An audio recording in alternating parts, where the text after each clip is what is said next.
Sir, നമുക്ക് start ചെയ്യാം.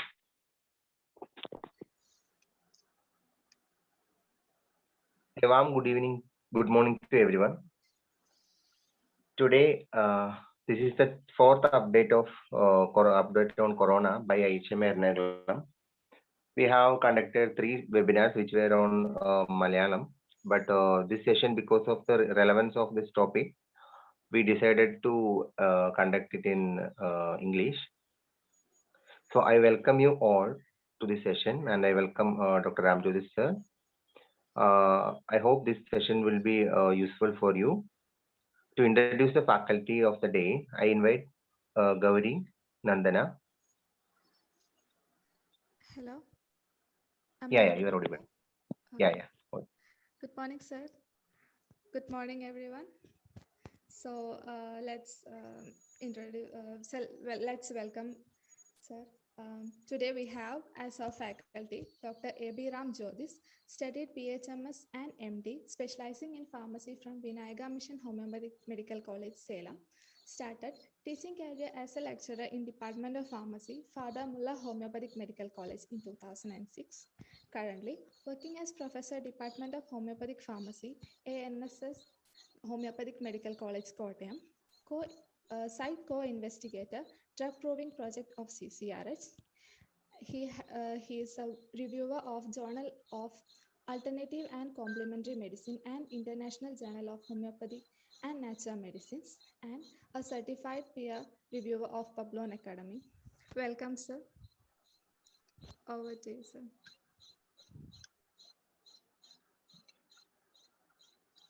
So my screen is visible. Yes, sir. Yes. Thank you, Dr. Divya. Thank you, Dr. Deepu. And thank you, IHMA Ernakulam. My voice is clear? Yes, sir. It's clear. Oh, yeah.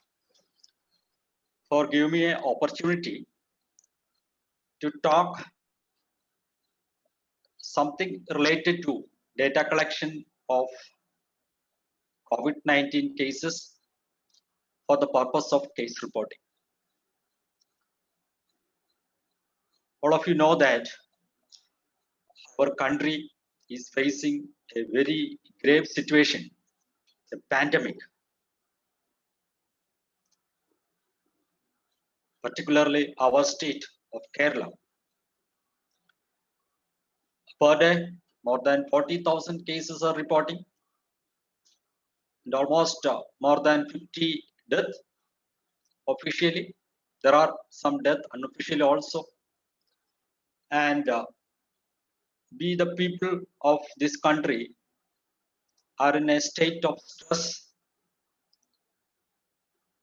especially the healthcare workers, including doctors also. So in this situation, when Dr. Deepu asked me to have a talk on research, first I reluctant to do because I feel that it is not the appropriate time to speak about something related to research or something related to publications. But when I had a second thought, I feel that it is an appropriate time because we homeopaths now are getting more and more cases of COVID patients for the treatment, because all of us know that the conventional medicine or the modern medicine have exhausted by treating this type of cases. Maybe because of the limited number of resources when compared to the large number of patient populations. So the alternative and complementary medicine, including homeopathy, have a great role in managing and treating COVID-19 cases, and also the post-COVID cases. That is the most important challenge we are going to face in the near future. So in post-COVID cases, we will be getting more cases in near future, and we should be equipped with such cases and such knowledge. And I'm happy to know that IHMA Ernakulam, they are conducting a series of webinar which is known as COVID update, and the sessions which have conducted before are very resourceful and knowledgeable sessions by eminent practitioners. And by this time, you might have got some very good idea about the management and the pathophysiology and other aspect investigations of COVID cases. But today, I am going to talk on a different subject, on the data collection of case report. So what is a case reporting, or what is a case report, or what is a case series report, and what is the relevance of case report or case series report in today's scenario? So I'm taking the words of William Osler, the father of medicine, modern medicine. Case report or case series report is usually referred as clinician's research. And always what he suggests is always note and record the unusual, publish it, place it on a permanent record as a short, concise note. Such communications are always of value. And this is, we know that this is very true as far as today's scenario is concerned, because we are getting daily cases, daily we are getting good cases, and we are sharing with our peer groups, our friends, our small group of doctors. See, I am getting these cases and I have given this medicine and it was found to be very beneficial.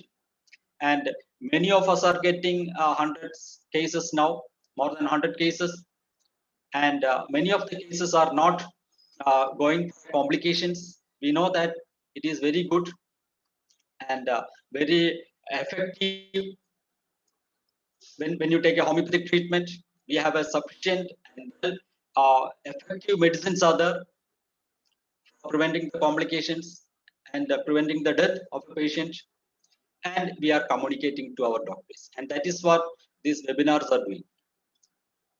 And is it enough? This is the million-dollar question nowadays. See, we are having cases, we are treating patients with a good reputation, and we are sharing it with our friends or doctor friends and even the public. But is it enough?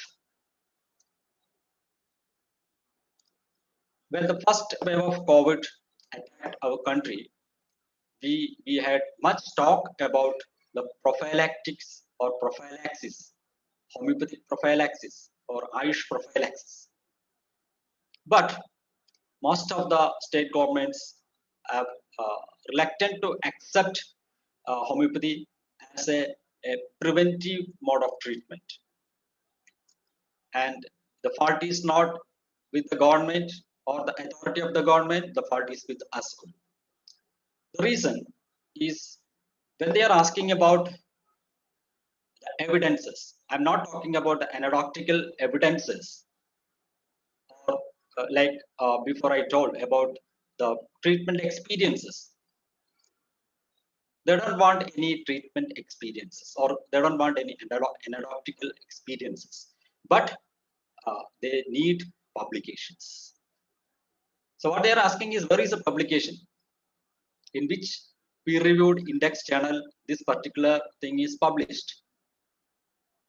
And we have very few publications, very few publications regarding even the treatment line also and the prophylactic line also. So that is a very important area where homeopathic fraternity is lacking the confidence. Where is the evidence? Do you have any published work in a relevant journal? So that is why I told in the beginning. In the second thought, I feel that this is the appropriate time to give some awareness about case documentation, and later it should be published in some good journals. And now we are getting, every day we are getting more and more number of cases. And if you have a mindset to document such cases in the given guideline, in the approved guidelines, then that is enough. Later, these documents can be converted into some good papers in some good journals. So that is the sole purpose of my small talk today. So let us begin with the hierarchy of evidence. I told you about the evidence. So what type of evidence you want? You don't want any anecdotal evidences, any experiences, just by sharing it in a verbal way or sharing in any webinars.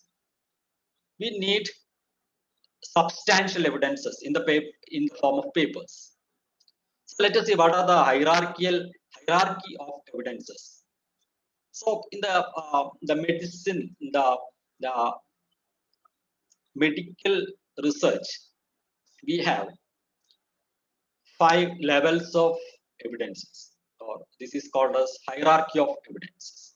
It starts with the validation of the drug from the animal studies or laboratory studies, and then case report or case series or any type of narrative reviews or expert opinions or editorials. Then in the higher form, the case control studies, we all know about case control studies and cohort studies. Then little bit higher form of research, that is the experimental research, that is a randomized control trial or non-randomized control trials. Then the higher forms like systematic reviews, meta-analysis, and last one is a clinical practice guidelines. And there comes the guidelines. So guidelines are in the apex of the pyramid. So we always produce some guidelines. When disease comes or prevailed in our area, many people come with guidelines. So what is the basis of these guidelines? Scientifically, guidelines is the apex of the hierarchy of evidence. Guidelines comes from, or it is extracted from all these levels of research. So I am going to talk about the case report, which is the lowest form of research, in the form of case report or case series report. And we should not underestimate the power of case report or case series. I told you, William Osler consider case report as clinician's report or clinician's research. Sir, you don't require much of knowledge of research methodology or knowledge of medical statistics or medical ethics. Ethics should be there. Medical ethics should be there, but you don't require much of should not be crowded with the knowledge of research methodology or statistics, etc. So normally clinicians, practicing physicians, doctors, they may not be much having knowledge about research methodology, but they will be very well versed with the clinical knowledge. So the research at the level of practitioners, so they are the people who are seeing patients. The ground level realities, they are facing many ground the fact than the actual researchers. But that's what I feel. So case report or case series report is considered as a clinician's research. So that is a reason why I have taken this topic for discussion, so that all the enthusiastic doctors who want to do much for homeopathy, in this grave situation of pandemic, you can do something for the cause of homeopathy. And that you require some knowledge, some basic knowledge. You may know, but I'm just reiterating the concept of the knowledge about how these cases can be documented for the purpose of reporting. So that is the purpose of today's talk. And these are the hierarchical evidences. And by this time, you must be getting some idea about where the stand of case report of case series in the hierarchy of evidence. So it is the base. It is the base. And we cannot underestimate the power of case report of case series report, because the publication of a case report has indeed become a standard lexicon of medical literature. So if you see the medicine literature or medical literature, case report have a very powerful stand. For example, in 1817, the Parkinsonism is a disease, a dreaded disease. It was reported as a case report. Similarly, all of us know that the thalidomide tragedy. So that was reported as a case report. Not only that, in 1981, there was a case report uh, published on a unusual autoimmune disease, and later it was designated or renamed as AIDS, acquired immune deficiency syndrome. So all these groundbreaking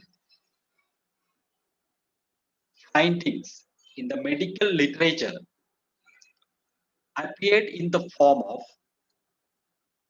case report. Now let us see what are the merits of this case report. Novelty. We know that this pandemic is a new experience for all of us, and whatever things is finding day by day, we are getting more and more new findings. So the last year, around January to March, we are getting daily case report in New England Journal of Medicine. So everything is new. Whatever is finding in the patient is new to the doctors, and it appears as a case report in New England Journal of Medicine. So in last year, the meantime, I used to see what all publications are coming up, and many of the doctors are referring to these journals. So this is anosmia. Anosmia is a characteristic findings in COVID-19. So that was appeared as a case report, and the role of ACA in receptors, it comes as a case report. So case report has a very relevant role in the medicine research, and case report can be used as a generating a hypothesis for a higher forms of research.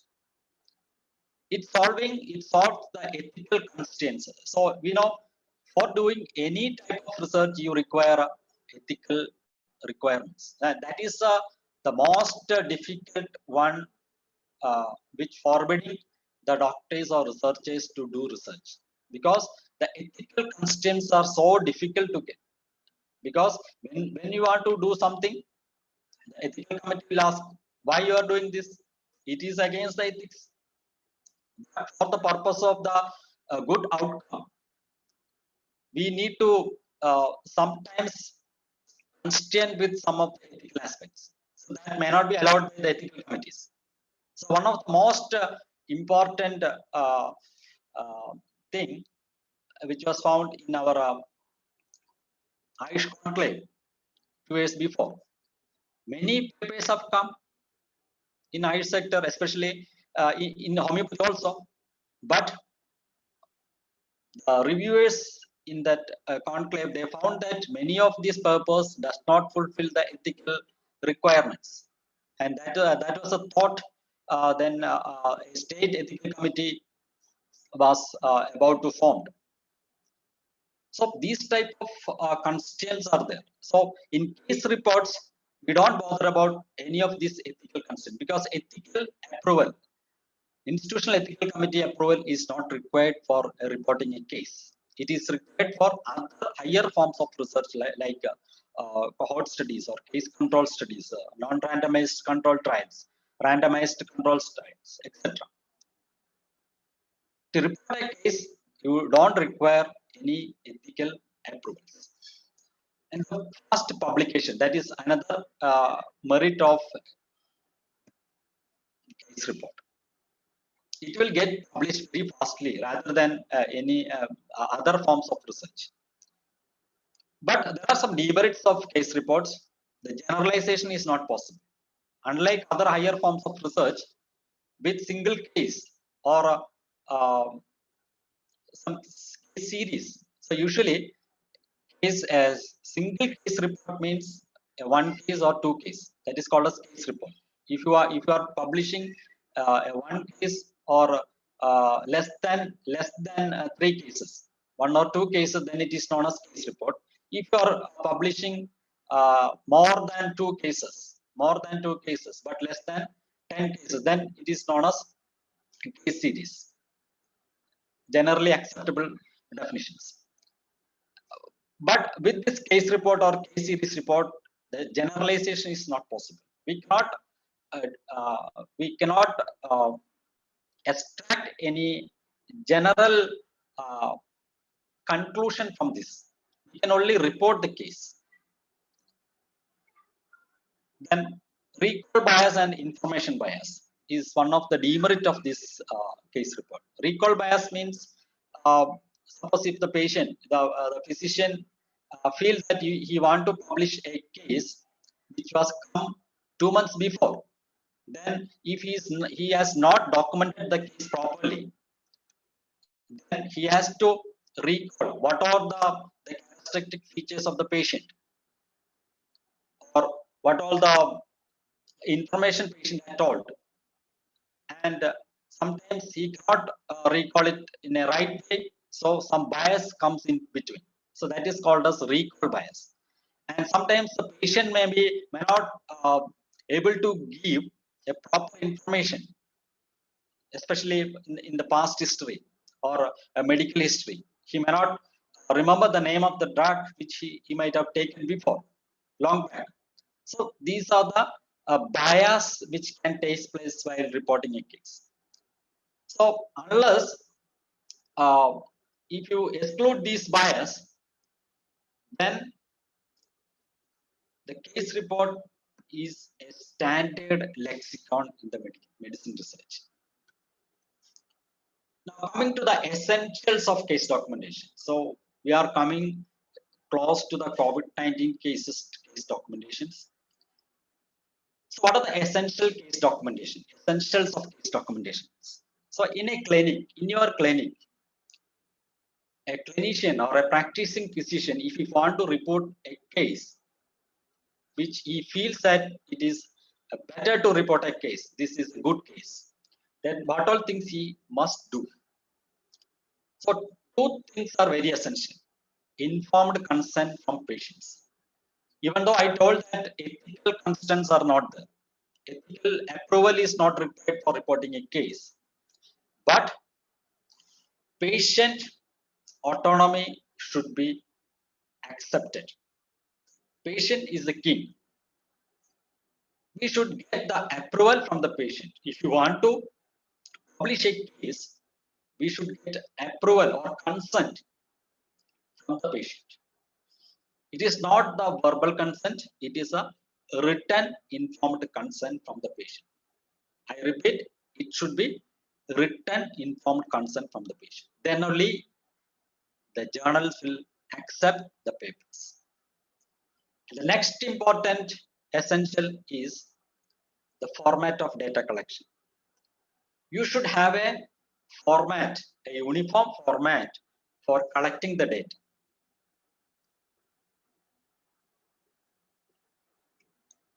So all the doctors, all the clinicians, they have a case sheet with them. So this case sheet can be modified in the form of data collection form or data collection format. Specific disease. For example, a COVID-19 case come to you for the treatment. You have a set of format so that the data collection will be uniform. So that is very, very essential. When you collect a data, there should not be any ambiguity. There should not be any confusion. When you read data after a few days or a few months. So the format should be uniform. So I'm going more detail about data collection format in later. So this is I think this is difficult to see the content of the consent form. This is the model consent form uh, for a patient. So I told that it should be a written informed consent. So informed consent means we should inform the patient about why you are taking consent from the patient. What is the purpose of doing this consent? So everything should be explained. See, I am going to publish your case, but I am assuring that I will not give any identification of you. It is your identification is very, very confidential. So that assurance I am giving. So that information should be given to the patient. And you should get a sign of the patient. If the patient is a minor, you should get a sign from the guardians, the parents. And it should be very clearly told to patient that this your case will be published in a journal on behalf of me or a doctor. So that information should be given to patient. And that is why it is known as a written informed consent. And that is very, very essential for reporting a case. Hope it is clear to all. Now, next important essential feature of reporting a case is the format of the data collections. So, this is a very common thing. It's a very common, it makes sense that the demographic profile is the first thing in the data collection in terms of name, age, gender, address, or any contact details if you want to contact patient in future. So that also in terms of a phone number, email address, etc. And the area from which the patient is coming from, especially if you are taking a case of a epidemic. So demographic profile is very, very important. Past history and medical history, that is very, very important. Hope this will be there in every case sheet of your clinic. I know that, but I am reiterating this information because this is a must for any data collection. Then the clinical findings, the timeline. Timeline means when the disease started, when you are getting positive, especially in case of COVID-19, when you are getting, when you get the primary contact, when the symptoms started producing, or when you test RT-PCR or random antigen test, then the diagnostic assessment, and the progression of diseases, how it is progressed, the evolution of symptoms. It started as a throat pain, then a stomach feeling, anosmia, fever, etc. So that is the evolution of symptoms that should be there. Then diagnostic assessment, that is random antigen test, RT-PCR, symptom score, high resolution CT score, then CORAD score, new score, etc. These are some scores because these why we are uh, expressing the symptoms in the form of numericals or scoring system. That is very, very important as far as research is concerned. So are basically classified into primary data and secondary data. So these type of data that is collected from case sheets, these are called as primary data, because it is directly taken by the researcher or the clinician in the form of case sheet or survey forms, etc. So this is directly collected by the researcher himself or the doctor himself. That is called as primary data. So the case sheet in your clinic is a primary data. It's an example of primary data. And we are relying more on our case sheets. Now secondary data, maybe it is collected by someone else and you are getting such data from that person. So that is secondary. Example, a hospital data. For example, if you are doing a cohort study, so those who are receiving homeopathic treatment and those who are not receiving homeopathic treatment. So those who are, you are comparing that. So those who are not receiving homeopathic treatment, where you will get the data?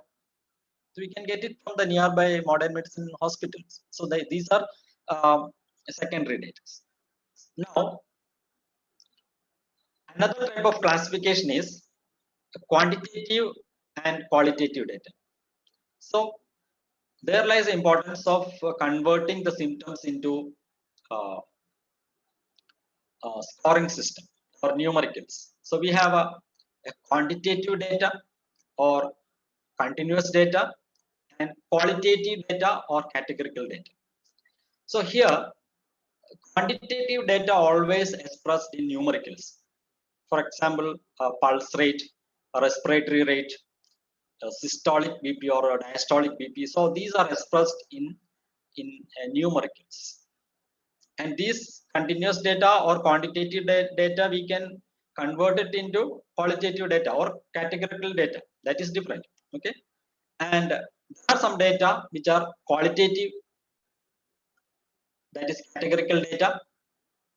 So here the grading of symptoms. So we now in COVID-19 we grade the disease into mild, moderate, severe.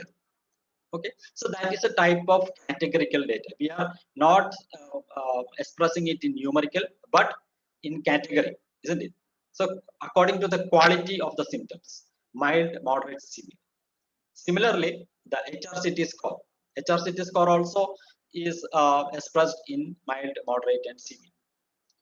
So another score is called as a new score. So new score is a we can call it as a quantitative data, because the numericals, the scores are expressed in numericals. So new score is nothing but it is a national early warning score.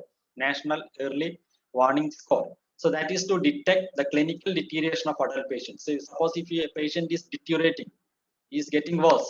So whether to admit in ICU or whether the patient is going to death. To assess that, we are making some that is actually put forward by Royal College of Physicians to assess the severity of symptoms in adult patients. Okay, that is called as NEWS, that is National Early Warning Score.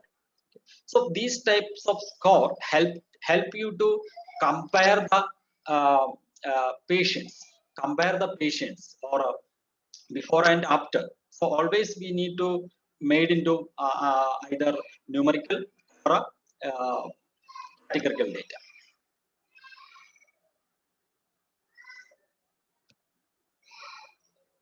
Now next one is therapeutic intervention. Therapeutic intervention is what medicine you are giving, on what rationale your medicine is selected, and what is the follow-up, what is outcome assessment. All these things are compared in therapeutic intervention and outcome assessment. Okay. Now, for an example, I have graded the symptoms of COVID-19 into mild, moderate, severe, and very severe.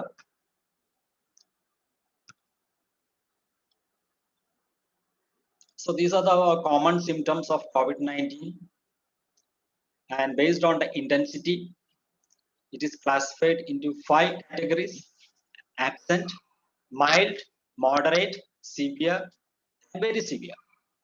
So all the possible symptoms of COVID-19 is expressed here, and there are the last column, that is on 26th column, is any other symptoms which is not mentioned in this symptom. So this is an example. So you can make your own format for symptom score. So this is an example for a symptom score, and if you want, you can make it numerical scoring system. Now here I am classified the symptoms into categorical variables. That means it is classified into absent, mild, moderate, severe, and very severe. Okay, so like visual analog score in the pain, you can classify. You can make your own scoring system. So this is an example, and I am very thankful to Dr. Thomas MB for sharing this symptom classification. Actually, they have made it for the study on prophylaxis by research in homeopathy, and I have taken from their this thing. Now, another example of this scoring is I told you about National Early Warning Score, NEWS. Okay, and this tool was developed by Royal College of Physicians to assess the improvement or detection and response to the clinical deterioration of adult patients, and this score is expressed in numericals, quantitative data, and here the parameters are respiratory rate, oxygen saturation, temperature, systolic BP, heart rate, and levels of consciousness. So here levels of consciousness is conscious or verbal, or if any pain, if it is there, the patient is responding, or unresponsiveness. So that is how the level of consciousness is expressed. Heart rate also expressed, systolic BP also expressed in numericals, and it is expressed in 0 to 3. So 4 levels of scoring are there. And the outcome is, if the score of 5 or more is statistically linked to increased likelihood of admission to intensive care unit. If the score is more than 5 or more, then the patient is likely to admit in intensive care unit. So this is another example of scorings. So likewise, you can make your own scores depending on the condition. This is again the interpretation of the new score. Grade up to 4 it is low, and above 5 it is red score, that is medium and high. Now another scoring system used in the high resolution CT, that is the levels of suspicion of COVID-19 infection. Suppose the patient is symptomatic but maybe negative antigen testing and RT-PCR, the patient is negative, and according to the protocol, the clinician has to go for a high resolution CT.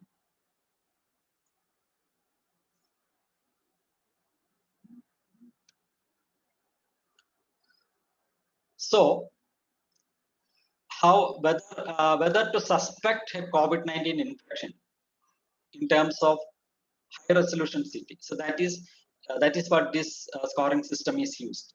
If the CT findings are normal or infectious abnormalities, then it belongs to CORADS 1, which is no suspicions. It can be due to any other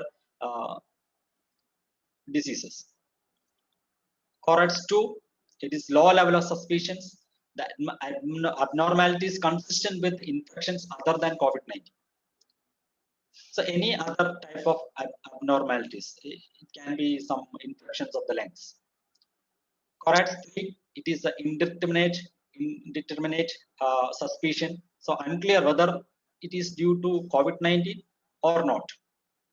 So such things are classified under CORADS 3. CORADS 4, it is high suspicions, abnormalities for suspicious of COVID-19, irrespective of the antigen testing or antibody or RT-PCR is negative.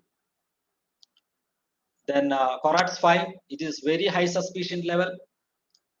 It is having a typical COVID-19 findings in the CT. Like we all know that the typical CT findings in COVID-19 patients are ground glass appearance. That is a special type of ground glass appearance, peripheral, disseminated, round, patchy ground glass appearance. This is the characteristic ground glass appearance in the CT finding. So that if it is there, that belongs to CORATS 5, which is having a very high level of suspicion of COVID-19 infection. Now, next category is CORATS 6, that is PCR positive, RT-PCR positive cases. So this is another scoring system we can use while documenting the case.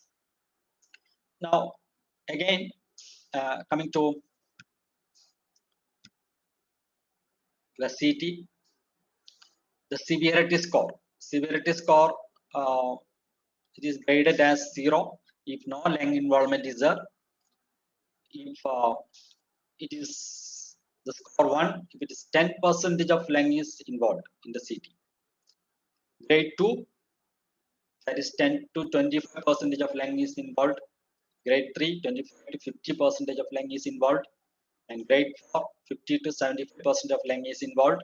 And grade 5, more than 75% of lung is involved. So this is given in the impression of the HRCT findings. So this also can be used to document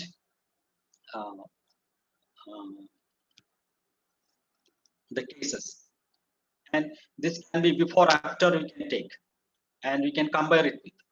So that is the objective evidence of your cases. And this objective evidence is having high value in terms of research, in terms of case report. So objective parameters you have to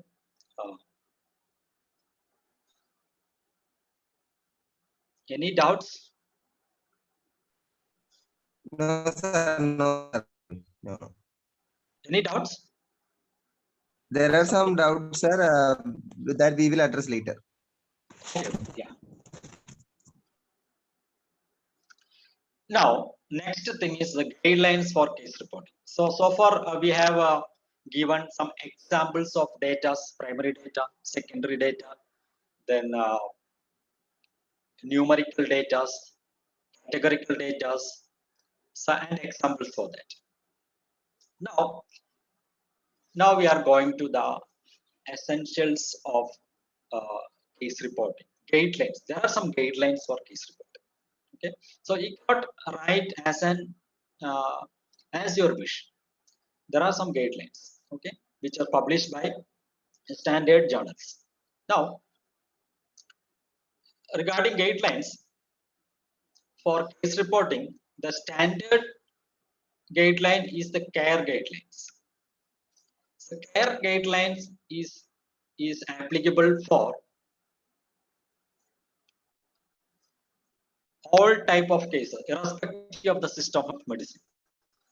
Whether it is a modern medicine or ICE systems or whatever it may be, you should follow the CARE guidelines.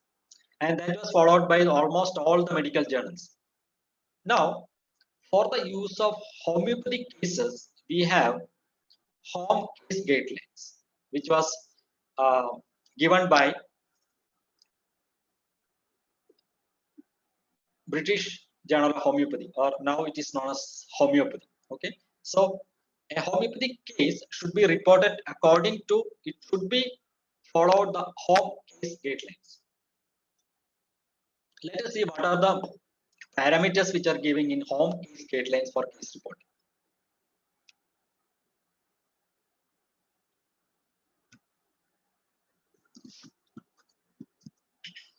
So these are the parameters which is given when to report, when a case is reporting according to home case guidelines. So a case report should have a title. The title should be, it should represent the case which is going to describe. So what are the what case you are going to report, that should be reflected in the title.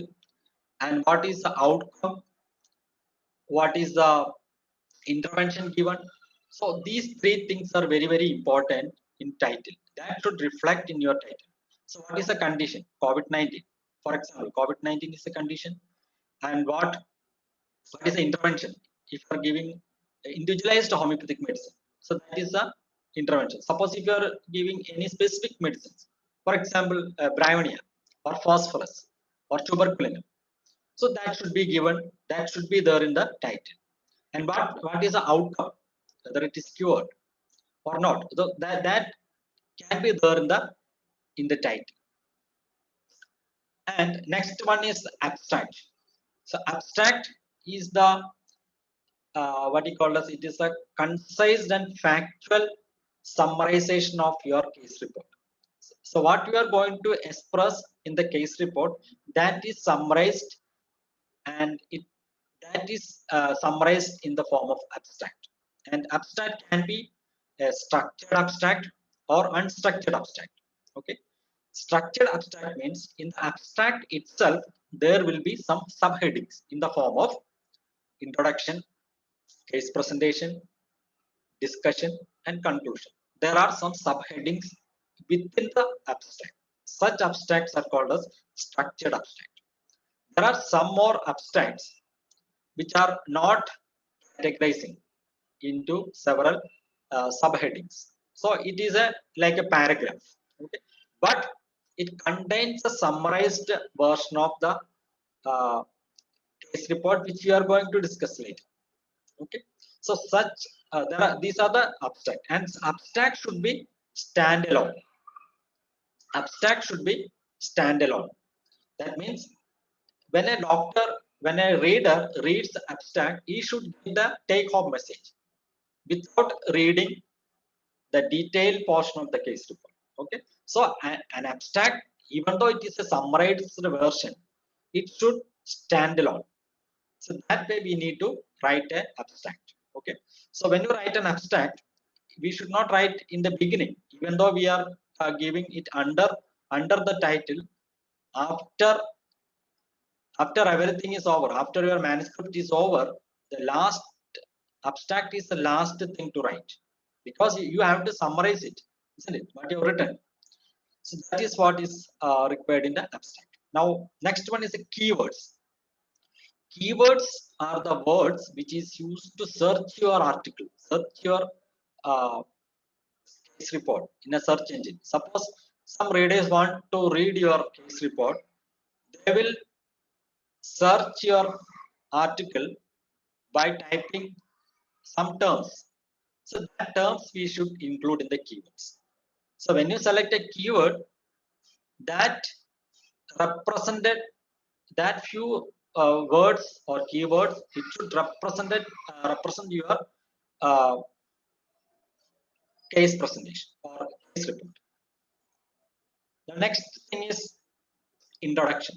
Introduction is nothing but the brief background summary of the case with reference to the relevant medical literature. That means suppose if you want to make a case report on COVID-19, you need to get a background summary. So when it is started, so what is the case definition of this COVID-19? What's the definition of this COVID-19? What are symptoms?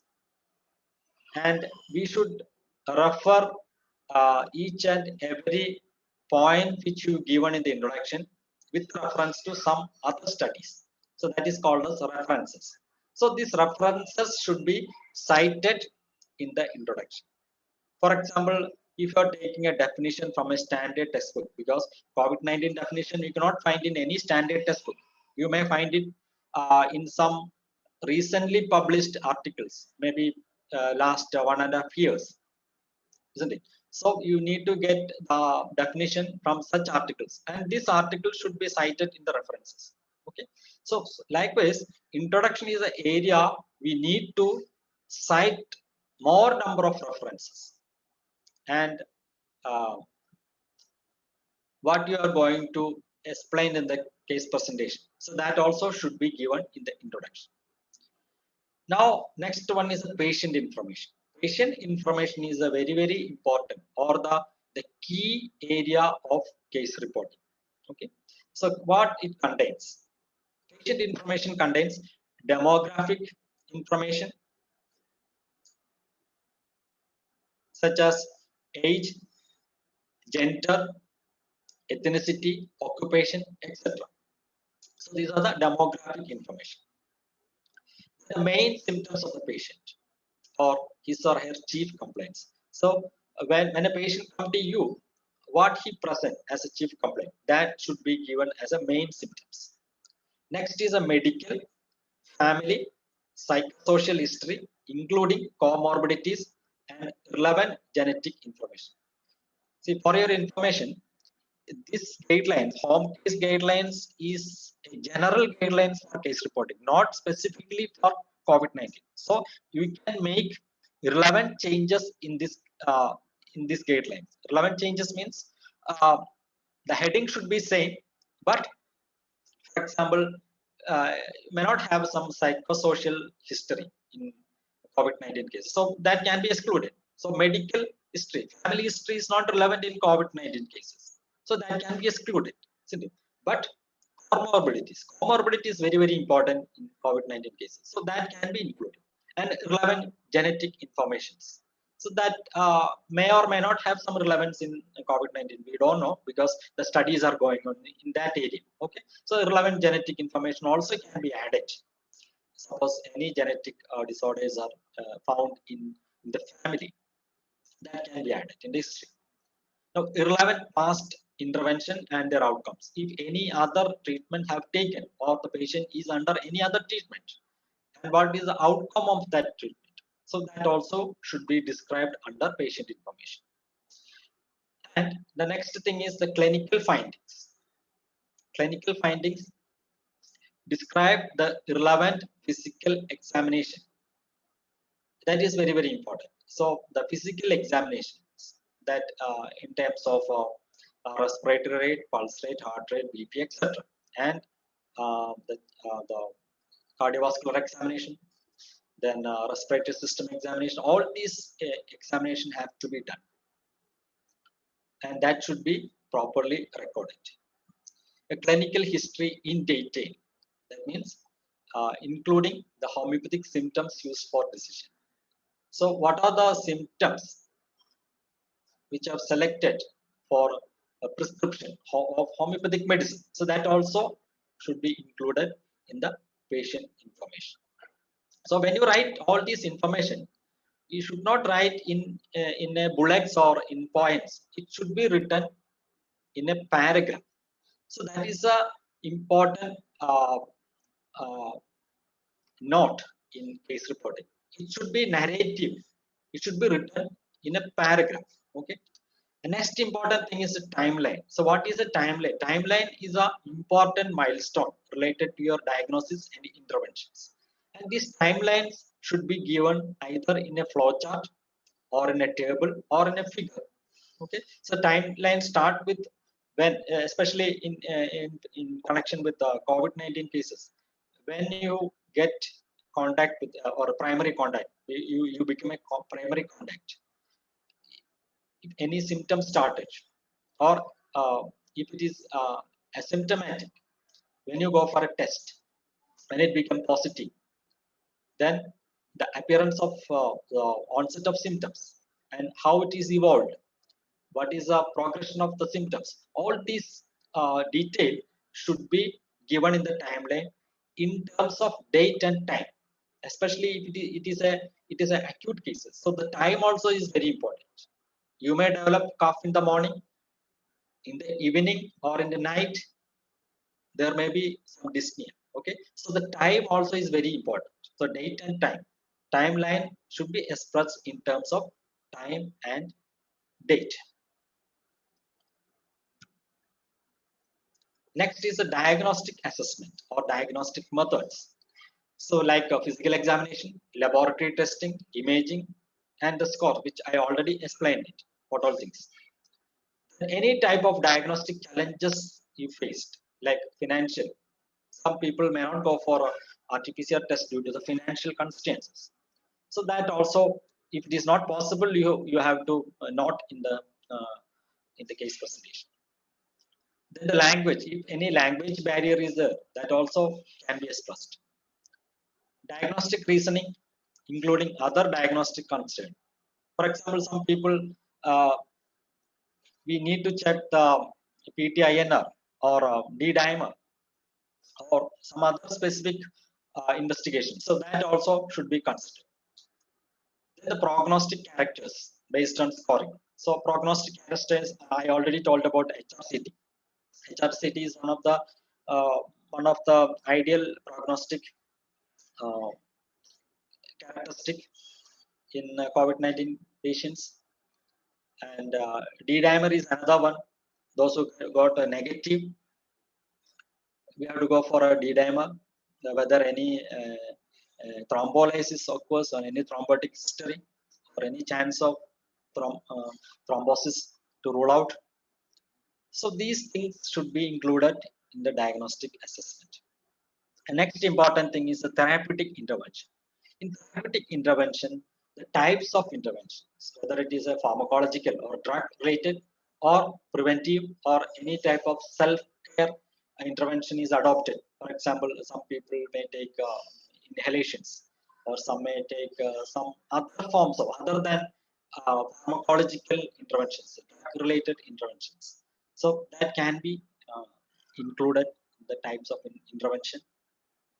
Types of homeopathy, that means whether the patient is taking the individualized homeopathic drug based on the symptom similarity, constitutional drug, or acute symptomatology, or any formulations or any mixtures of the drug. So that also can be expressed under therapeutic interventions. Now the medications, the full name of the medications, the constituents, suppose any patent medicines are used, it's the constituents of that particular patent medicine should be indicated.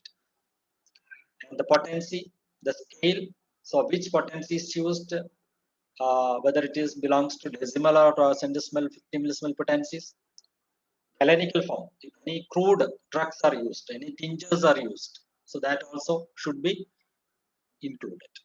Now administration of intervention, like that of dosage, what is the potency used, how many pills or how many drops taken, and what about the repetition of the medicines, and how long you repeat the medicine. If any changes in the intervention, suppose the first 2 days you are treating with bryonia, and the next day, the third day, you have changed the prescription to phosphorus, and when you change the medicine, you should write the rationale. What is the reason? Whether any lower respiratory tract involvement, a lung involvement, breathing difficulty, you start with carbovich or phosphorus. So that rationale you need to write under therapeutic intervention. Okay. Now the last one is follow-up and outcome. So follow-up and outcome should be based on clinician and patient assessed outcome. So how the patient assess the outcome. So in terms of symptomatic score, the symptoms are become normal. So you can suppose the fever was moderate in the beginning. Now after the intervention, after the treatment for 4 days or 5 days, the fever becomes mild or fever is nil. So that is a clinician based outcome. So it should be converted in the numericals. Breathing difficulty, dyspnea. So grading of dyspnea, you can grade the dyspnea according to your or standard scoring systems are there, standard dyspnea scales are there. So that you can adopt. So you should assess the outcome in terms of pre and post intervention. So that should be included in the documented cases. Important follow-up, lab result, etc. Advice and unanticipated events. Suppose in sometimes that is very rare in homeopathy, but sometimes we may come across adverse reactions in terms of sometimes medicinal aggravation can be take place. Sometimes homeopathic aggravation. Normally homeopathic aggravations are not considered as adverse drug reactions of homeopathy. So it may be a wrong repetition or a wrong selection of medicine. Sometimes medicinal aggravation can be taken place. So that if that occurs, that also should be noted. Objective evidences. So that is very, very important. Objective evidences means CT. CT finding is another objective findings. Then PTINR is an objective finding. D dimer is objective findings. So all these things should be included. Occurrence of any homeopathic aggravations. That may not be happen in all cases, but if it is there, that should be noted. And this is very, very important. Possible causal attribution of changes explicitly assessed or discussed. So possible causal attribution, that means whether this improvement, if the case is improved, whether this improvement is due to the medicine or the natural resolution of the disease. So that is what is very important as far as case report is concerned. Whether this improvement is due to your medicine or improvement is a natural healing, or without medicine also acute diseases can be recovered, isn't it? So that causal attribution should be assessed, and there are some methods, some what you call as criteria for assessing these possible causal attribution. So I am going to explain that later in next slides. Okay. So this is the essential features of home case guidelines. Okay, title, abstract, keywords, introduction, patient information. So patient information, all these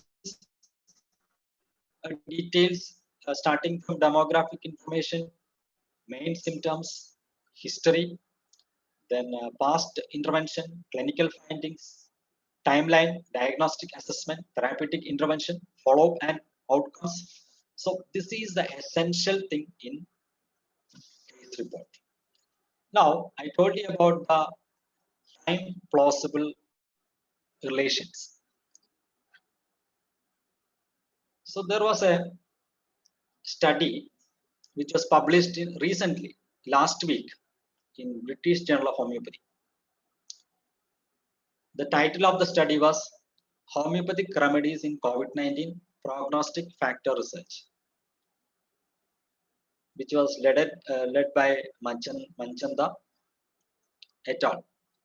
So they have given some domains of modified Naranjo criteria for assessing causal attribution of clinical outcomes. So here, modified Naranjo criteria is used to assess whether this improvement or the cure of the disease is due to your medicine prescribed or due to any other factors, any other possible factors. So this criteria will tell you the intervention which you have given, the medicine,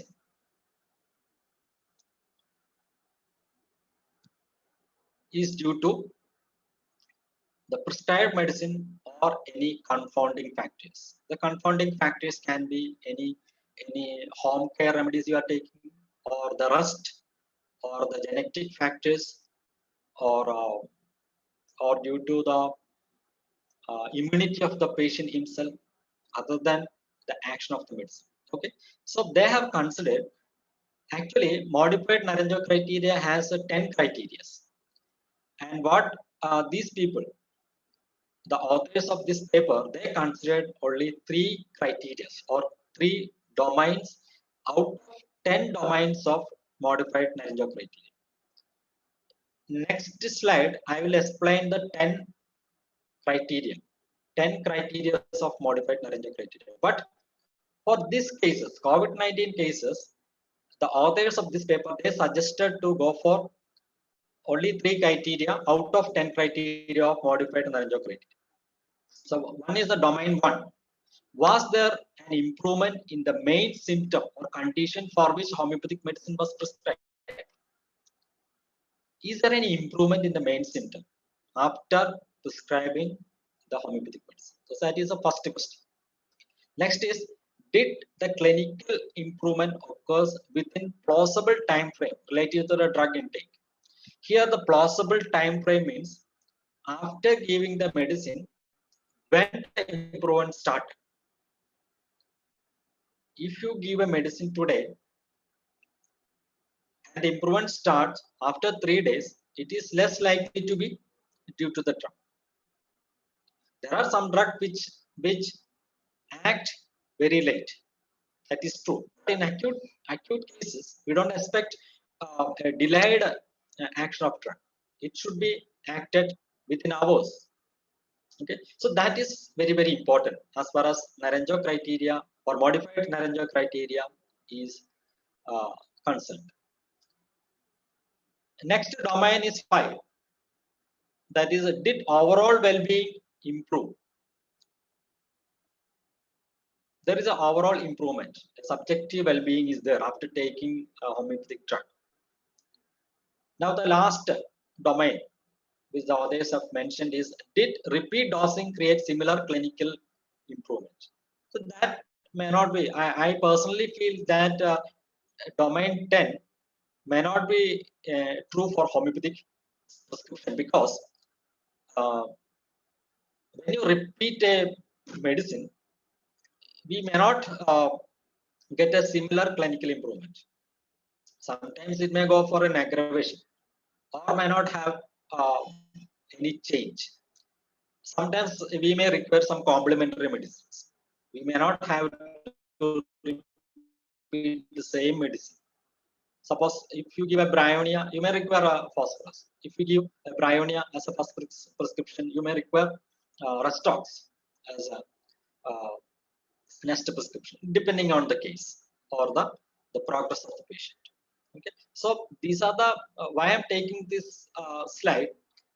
This is a very recent publication, published articles, and they found that these 4 criteria in modified Naranjo criteria can be used to assess the clinical outcome in a COVID-19 cases.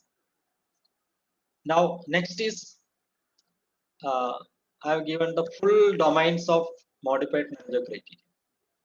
So these are the 10 domains of modified Naranjo criteria, and you can see under each domains there are some scorings, yes, no, or not sure, and some values also has given. So here the first one we have seen, was there an improvement in the main symptom after the homeopathic medicine? So if it is yes, then +2. If it is no, -1. So that is the scoring. Did the clinical improvement occur within plausible time frame? That is, after taking the medicine, how long it will take. If it is immediately after taking medicine or shortly after the taking your medicine, the improvement starts, then the point is +1. If it is not that, no, -2. Was there any initial aggravation of symptoms? May not be always true, initial aggravation. So if it is yes, then +1. If it is no, also 0. That is not required. Did the effect of encompass more than main symptoms or condition, where other symptoms ultimately improved or changed? So that that is, if main symptom is not improved but other symptoms are improved after taking the medicine. So if it is yes, we can give a +1. Did overall well-being improve? If it is yes, +1. Direction of cure. So that may not be observed in all cases. If it is there, then we can give +1. If it is not there also, no problem. Direction of cure. That is Herring's law of cure. So if it is there, we can give +1. But if it is not there, we cannot give minus mark, but 0. Did all symptoms reappear? So if it is there, you can give +1. And this symptom, I have some of the doctors shared with me. If you give a medicine for a COVID-19, some old symptoms reappear. This is just an observation. Okay, if it is there, we can give +1. And are there any alternate cause other than the medicine? If it is yes, then the score is -3, and if it is not there, +1. Was health improved confirmed by any objective evidence? So that is why the objective evidence is very, very important. If any objective evidences are there, suppose higher resolution CT findings. So there are multiple focal, rounded, patchy ground glass appearances are there before taking the medicine. If the patient is taking or the patient is prescribed a phosphorus, and after 3 or 4 days or 5 days, the consultation it is resolving, and if there is a minimum change in the high resolution CT, then the score should be given +2.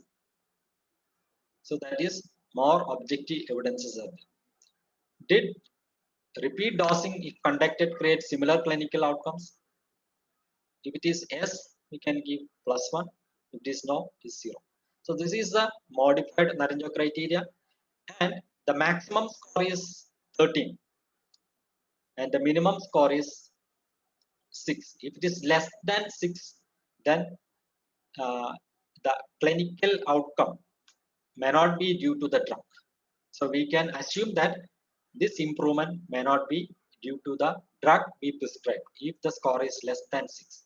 If it is more than 6, then up to 13, score of 13, it is more likely to attributed to the prescribed drug. So this is what is given in the modified Naranjo criteria. Now, case reporting format. So far we discussed about how these symptoms are documented, how these are graded, how the scorings are graded, and what is the relevance of that. Now we are going to the publication stage, how you can report a case report. And this is a format. I am not going in detail about the case reporting and publications, but what are the data you should collect it for reporting a case. Once you collect the data, it is very easy to work on it. So that is what I have already discussed. Okay. Now, so what are the main content of a case report or format? The title, we have already discussed that. Then abstract, keywords, introduction, case presentation. Up to case presentation we discussed. Now, next is the discussion part. So what is the discussion part? Discussion part contains, so what is the outcome? So based on this outcome, we are comparing your outcome with the relevant medical literature and give the citations. So for example, you have treated 10 cases of COVID-19 with Bryonia or Arsal or any other drugs, and you are comparing the outcome of this treatment with other studies, other similar studies, and find out the strength and limitations of these studies, your cases as well as other cases. Okay, so to evaluate the strength and limitation, we are discussing the case, and ample number of references should be given in discussion session. Now, after discussion, you are coming to the conclusion. So conclusion is based on the discussion, and it is the main takeaway message of the case. So we are concluding that these and these medicines are very relevant in managing or preventing the complications due to COVID-19 disease. And next thing is the patient perspective, and this is not a must for all case report, but if it is there, it is preferable. This is the perspective of the patient, the feedback of the patient in patient's own language. So that can be also included in the case report. Next is the informed consent. I already mentioned that. Then conflict of interest. If you are having no interest or conflict of interest, then you can declare that I have not conflict, there is no interest, that is you are not receiving any fundings, or you are writing this report with preference to somebody's interest. So that should be written. Now, any acknowledgement. So acknowledgement should be given to those who supported your study or your cases. And so finally, the references. References, I told you, it should be in introduction and the discussion session. We have to give a lot of references. So that is enlisted the last part. Okay. So this is in short about the case reporting format. And I repeat, I have not going in detail about how to write a case report, but my today's talk is about how to collect the data for a proper case report. And with this, I am concluding my session. Thank you all. Thank you, HMA. Thank you, sir. Yeah. That was an amazing session, sir. So any participants, if they are having any doubt regarding the topic now taken, please put it in the chat box, or you can raise your hands. I will unmute yours.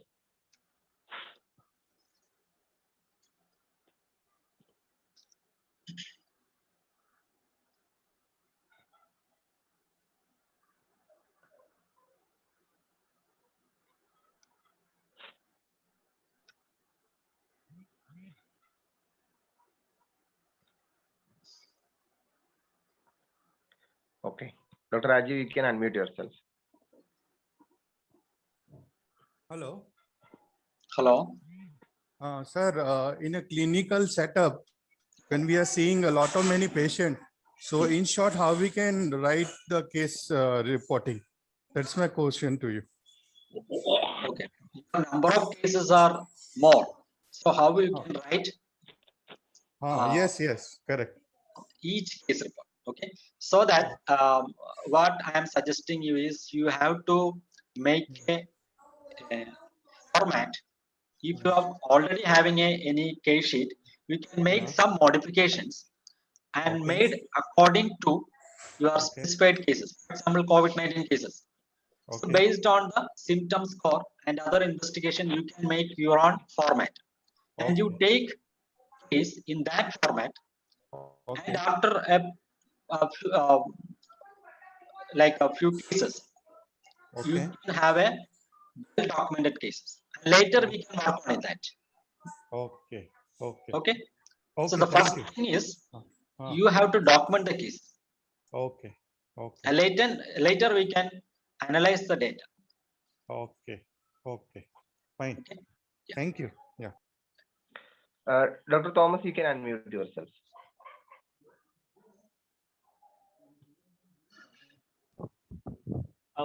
Thank you, Deepu. And first of all, I would like to congratulate the IHMA team, Ernakulam, for conducting such a wonderful session. And at the same time, by expressing my thankfulness and gratitude to Dr. Ram Jothis for a wonderful session on case taking format on COVID-19. So actually, my question, not a question, is about the latest article by Dr. Rajkumar Manchanda. Dr. Yes. Hello, Dr. Ram Jothis, are you there? Yes, I am hearing. Yes. And you have mentioned, referred the article there. The article titled as Homeopathic Remedies in COVID-19 Prognostic Factor Research, right? Yes. Okay. I think those who have not gone through the article, kindly go through.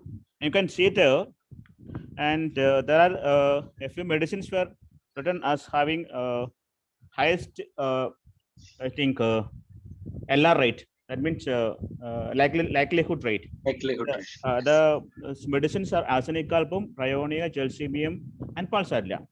So we'll go through the article. You can see that actually the bryonia is having the more number of symptoms with the likelihood rate. That is, it is having 17 likelihood rate. And next coming the gelsemium, and third is the arsenica alb and pulsatilla negligence. So the actually the research says that bryonia comes first. Yes. Okay, that's why you have to read. And another thing is that the modified Naranjo criteria, something about the modified Naranjo criteria or monarch. Yes. Actually, this research was done by Dr. Chetana Lampa, but the reference is given to Dr. Haseline. I think it's a clerical error. Okay. Yes. And another thing, according to the monarch, that is modified Naranjo criteria for homeopathy, there are 10 domains, as Dr. Ramjyotis said, and they have taken 1, 2, 5, and 10, only 4 domains. I'm not sure that is it possible to take such once you have to take all the domains, and I don't know whether am I right, Dr. Ramjyotis? Yes. That is why Yes. I have mentioned the 10 criteria in the next slide, because Right, it is inappropriate to take a few domains and explain it. Right. Okay. I actually I came to explain these things before you, and how to go through the article very carefully and make sure criticism, valuable criticism about. Thank you. Another important findings in that article. Yeah. Apart from bryonia, yes, there are 2 medicine like calendula and one more medicine, passiflora. Yes. Calendula and passiflora. They are found to be effective in what you call inhibiting the ACE receptors. Okay, right. That is also given in that article, and that we have to find. That is only an observation. Right. I think it's a hypothesis they have postulated in the first part of the article, right? Yes. In the introduction part. Yes. Okay. Thank you for the this time for me you have given. Thank you once again, Deepu and Dr. Ramjyotis. Thank you. Thank you, Dr. Thomas, for your feedback. Thank you, Dr. Thomas. Yeah. Anybody wanted to talk? They have any doubts or something? Because this is very much relevant nowadays, because we have consulting cases through telephone. Passiflora didn't get the other medicine. I think Dr. Ambrose, can you share me the calendula? Yeah. Okay. We can conclude the session there. Okay. Yes. Dr. Shahla, are you there? I invite Dr. Shahla to give the vote of thanks to sir and conclude the session. Thank you. Hi, sir. Hi, all. It was really an inspiring section. Thanks for accepting our invitation. It was such an enlightening section that every homeopath must follow. We express our sincere gratitude to you, and thanks to all doctors who joined us on Zoom. But this section, IHMA Ernakulam Corona update, is concluding here. Thanks all doctors joining. Thank you. Thank you, sir. Thank you all.